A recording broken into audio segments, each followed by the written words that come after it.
And when the pandemic hit and when we went into lockdown in late March, a lot of people started to withdraw their funds. And that's because, as you know, millions of people are facing eviction, and they're wondering where their next paycheck's going to come from. If they were laid off, then they're waiting on unemployment checks. We don't have a very efficient system in the U.S. for getting people money when they need. Fortunately, residents that were participating with Rhove had more saved than the average American. So they started withdrawing their funds. It takes 7 days usually to withdraw through the ACH network. So we built a same-day ACH withdrawal mechanism within days so people could pull their funds out. So we saw renters, a 15% decline in renters contributing to their account, and a lot of people withdrawing.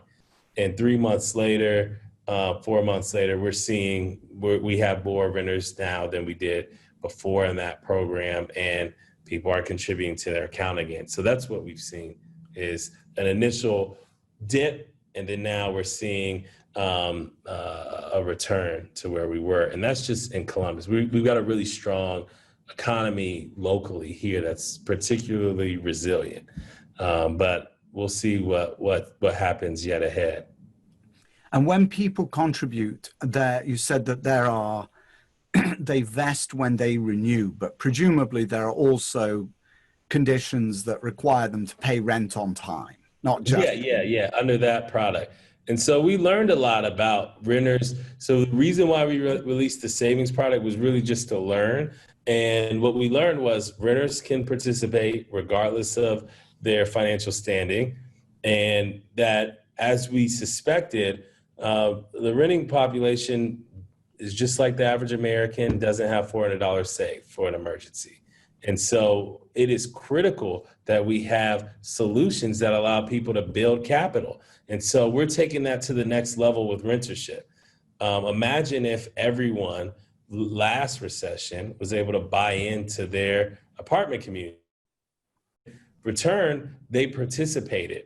And if there was an event that disrupted their income, they'd be able to easily sell their stake through our app and pay their rent and take care of whatever else they needed. It's like home ownership, but completely liquid.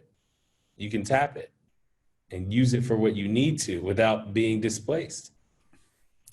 Fascinating. So on the show notes page for today's podcast, I'm going to put every link that you want me to include so that anyone listening can find out more, because it's very interesting. I don't know how many listeners I have in Columbus, Ohio. Hopefully at least one, and that would be you. But hopefully there are more that might like to reach out to you. But if anybody does reach out, it may be from other parts of the country.